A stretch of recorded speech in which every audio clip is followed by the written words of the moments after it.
उन कैमरों में कैमरा नहीं लगा हुआ, केवल डब्बा टंगा हुआ है। मैंने केजरीवाल जी को फोन मिलाया और उन्होंने कहा कि राजकुमार जी मेरी सरकार बनवा दो, आपका फोन दिलवा दूंगा जी भाई। वोट दो ना दो, हरियाणा वालों ने पानी में जहर मिला दिया है।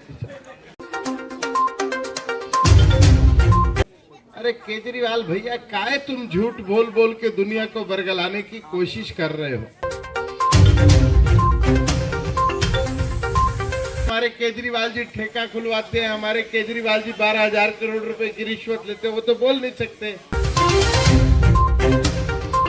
एक के साथ एक शराब की बोतल पीकर स्वर्ग सिधार गया, उस मां से पूछो फिर आएंगे केजरीवाल के नहीं आएंगे। मेरी बहन जी की पिंक चुन्नी बड़ी अच्छी लग रही है, लेकिन उन्होंने कहा कि हम पिंक ठेके खोलेंगे जहां पे हमारे घर की बहन बेटियां बहुएं जाकर शराब पी सके। अब ये जेल और बेल दोनों का भोजन खा चुके हैं, बेशर्मी इनकी नाक से नीचे उतर आई है। दिल्ली की जनता कह रही है कि दिल्ली छोड़ो केजरीवाल, और आदर्श नगर की जनता कह रही है अब की रहने दो मुकेश भैया, अगली बारी फिर सोचेंगे।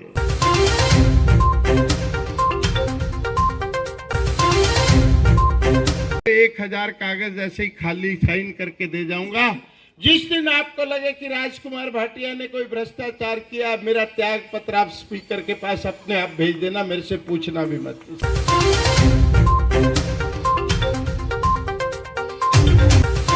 और भारतीय जनता पार्टी की सरकार दिल्ली में आ रही है।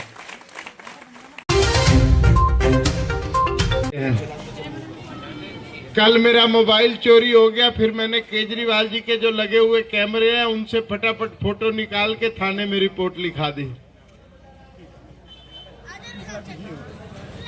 और बात पता चली कि उन कैमरों में कैमरा नहीं लगा हुआ, केवल डब्बा टंगा हुआ है। फिर मेरा फोन तो क्या मिलना था। फिर मैंने केजरीवाल जी को फोन मिलाया और उन्होंने कहा कि राजकुमार जी मेरी सरकार बनवा दो, आपका फोन दिलवा दूंगा जी भाई। वायदे पे वायदा करते हैं बढ़िया वाला एकदम। 2025 तक जमुना साफ ना हो तो आप मुझे वोट मत देना। ये 2020 में कहा था, 2025 आ गया, अब कह रहे हो वोट दो ना दो, हरियाणा वालों ने पानी में जहर मिला दिया है। हमारी संस्कृति में नदी जल हमारे देवता और मां के स्वरूप माने जाते हैं। कोई अपनी मां को जहर दे सकता है क्या? पूरे इतिहास में देखो, किसी ने अगर अपनी मां को जहर दिया हो तो? किसी ने अपने भगवान की गर्दन काटी क्या? अरे केजरीवाल भैया, काहे तुम झूठ बोल बोल के दुनिया को बरगलाने की कोशिश कर रहे हो। हर बात पे नया झूठ, हर बात पे नया ड्रामा।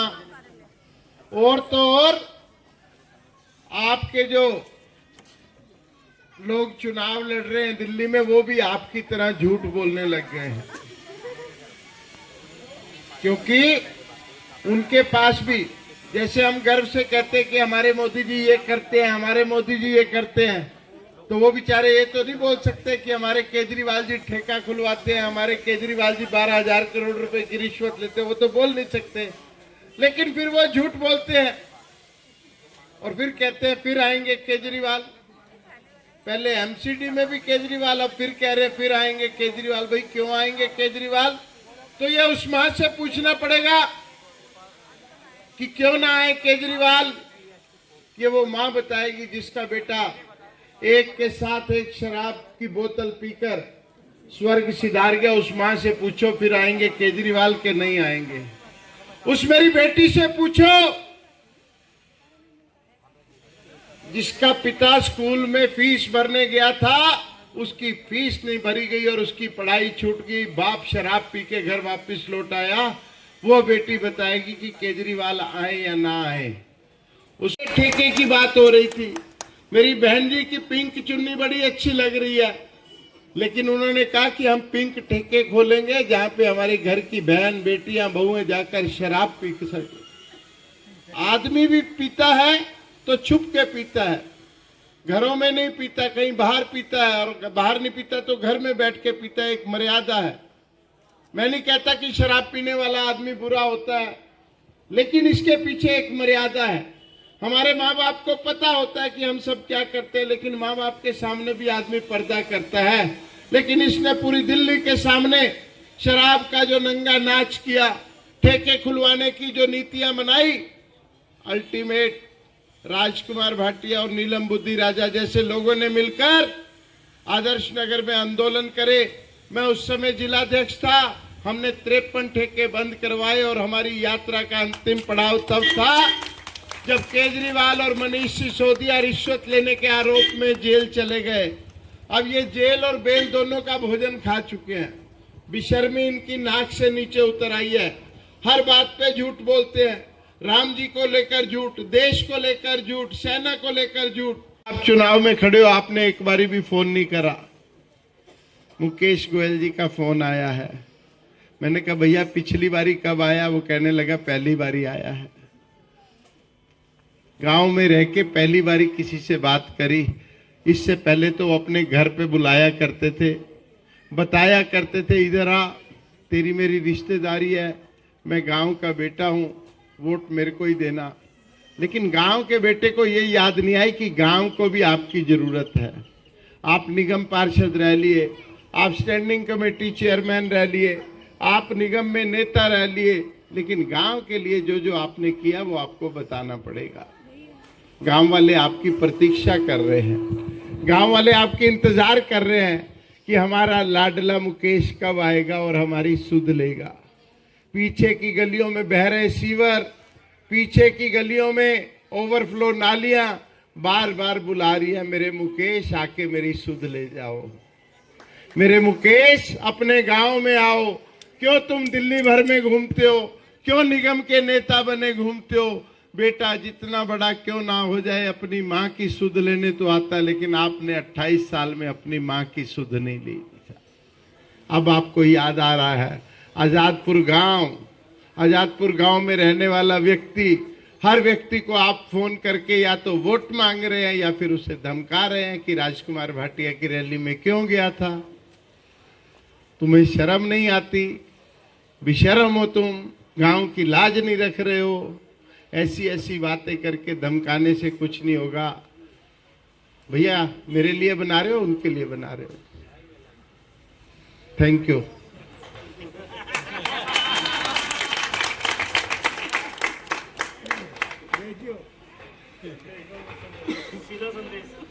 सीधा संदेश है। माइक पे बोल रहा हूं तो वैसे ही आवाज पहुंच रही होगी। वैसे आजकल वो सुनते कम है, बोलते ज्यादा है। उनको बोलने की आदत पड़ी हुई है। पहले तो आपके नल में जो बिल्कुल फ्री का साफ पानी आता है, उनको एक गिलास भर के वही पिलाना कि भाई साहब पानी पियो जी, आप हमारे घर में आए हो, आपका स्वागत है। भाई घर आए आदमी को पानी तो पूछोगे, ये वाला मत पिलाना। पानी नल से भर के कहना एक गिलास पानी पियो। अगर आप मेरे को अपनी बहन कहते हो, अपनी माँ कहते हो तो पानी पियो। और पी जाए और उनकी तबीयत खराब ना हो तो फिर उनको बिठा के चाय भी पिलाना। उन्होंने जिस दिव्य स्वप्न देखा एमएलए बनने का, वो पूर्ण नहीं हो रहा है। दिल्ली की जनता कह रही है कि दिल्ली छोड़ो केजरीवाल, और आदर्श नगर की जनता कह रही है अब की रहने दो मुकेश भैया, अगली बारी फिर सोचेंगे। लोग बहुत डरा रहे, रोज फोन आता है भाई साहब आजादपुर में बड़ी मुश्किल पड़ेगी साहब, आजादपुर में आपकी टेबल नहीं लग पाएगी। आजादपुर उन्होंने पंजाबी मोहल्ला, जाटव मोहल्ला, सिसोदिया चौपाल, धोबियों का मोहल्ला, ये सब कब्जे में कर दिए हैं और हर जगह खाली लिफाफे भेज दिए हैं। इसमें अपने आप कुछ ना कुछ डाल के वापसी भेज दो मेरे को, है ना दीदी? तुसी क्यों हंसते पे हो जी? बड़ा हासा आ रहा ਤੁਹਾਨੂੰ? मेरी गल ते कानू हसना, सारा शहर हसता पे ਤੁਹਾਡੇ ਬੰਦੇ ਤੇ ਤੁਸੀਂ ਅੱਜ ਤੱਕ ਤੇ ਉਹਨੂੰ ਕੁਝ ਕਿਹਾ नहीं जी। अपना मुकेश सारी दुनिया ਨੂੰ चुटकुले सुनांदा फिरदा, ਤੁਸੀਂ ਉਹਨਾਂ ਤੇ हंसे नहीं जी। जिस प्रकार की बात होनी चाहिए उससे निचले स्तर पर आकर वो राजनीति की बातें कर रहे हैं, ये अच्छी बात नहीं है। मैं उनसे भी अनुरोध करूंगा कि मुकेश भैया, जीवन में कभी कुछ पता नहीं होता, आप तो पार्टी वार्टी बदलते रहते हैं, आपको तो स्वभाव में आ गई ये बातें। ऐसा ना हो कल आपको बीजेपी में आना पड़े और फिर हम मना करते हैं। जी साहब, आओगे तो आप जरूर, क्योंकि कमल है तो कल है और भाजपा एकमात्र हल है। इस देश के लिए, इस दिल्ली के लिए, इस आजादपुर के लिए, इस आदर्श नगर के लिए भारतीय जनता पार्टी एकमात्र समाधान है सभी समस्याओं के लिए। क्या आपको दे रहा हूं भाटिया साहब, आपका तो हमारे को बहुत पुराना विश्वास है। ये लिख के दे दिया है अपने पिता तुल्य बड़े भाइयों को, और वकील साहब कहोगे तो 1000 कागज ऐसे ही खाली साइन करके दे जाऊंगा। जिस दिन आपको लगे कि राजकुमार भाटिया ने कोई भ्रष्टाचार किया, मेरा त्याग पत्र आप स्पीकर के पास अपने आप भेज देना, मेरे से पूछना भी मत। भाटिया साहब, मेरे पद और कद के माध्यम से आजादपुर गांव के लिए 2 विधायक प्रतिनिधि देने की घोषणा मैं यहां पर करके जा रहा हूं। मेरे 2 विधायक प्रतिनिधि यहां पर होंगे और वो विधायक प्रतिनिधि मेरी मोहर लेके आजादपुर गांव के हर व्यक्ति का काम करेंगे। मेरे कार्यालय तक आने की किसी को जरूरत नहीं पड़ेगी, मेरे ऑफिस में आने की जरूरत नहीं पड़ेगी। एक वैन के माध्यम से मैं सप्ताह में एक बार आजादपुर में आकर आप लोगों के काम करने के लिए आऊंगा। ये मेरा आपसे वचन है। आंच नहीं आने दूंगा, कोई तकलीफ नहीं आने दूंगा, चाहे मेरे को मुकेश गोयल जी के हाथ ही क्यों ना जोड़ने पड़े बाद में, आपको तकलीफ नहीं आने दूंगा। वो मेरे बड़े भाई हैं और बड़े भाई के आगे हाथ जोड़ने में कोई दिक्कत नहीं है। मेरा तो स्वभाव वैसे ही बहुत भुरभुरा है। मैं तो उन सब लोगों के हाथ जोड़ता हूँ, सभी लोगों के जो मिलते हैं हाथ जोड़ता हूँ। मैं तो पाँव भी पड़ता हूँ, क्योंकि मेरे माँ बाप ने मेरे को इतना कुछ ही सिखाया है कि भैया विनम्रता और झुकाव में बहुत बड़ी जीत होती है, और अपने बड़ों के आगे झुकना तो हमारी जीत का लक्षण है। अगर आज मैं झुक रहा हूँ और बिना रुके झुक रहा हूँ तो निश्चित रूप से ईश्वर ने भी मेरे पर कृपा करी है। आपकी आंखों में जो प्यार नजर आ रहा है उसमें मेरे को जीत का अक्स नजर आ रहा है। क्यों शिबू, क्यों रो रहा है यार, क्यों रो रहा है? इधर आ, मेरा यार है यार, तू रोना नहीं है, चिंता मत करियो, जीतेंगे और मजबूती के साथ जीतेंगे। 100% जीतेंगे।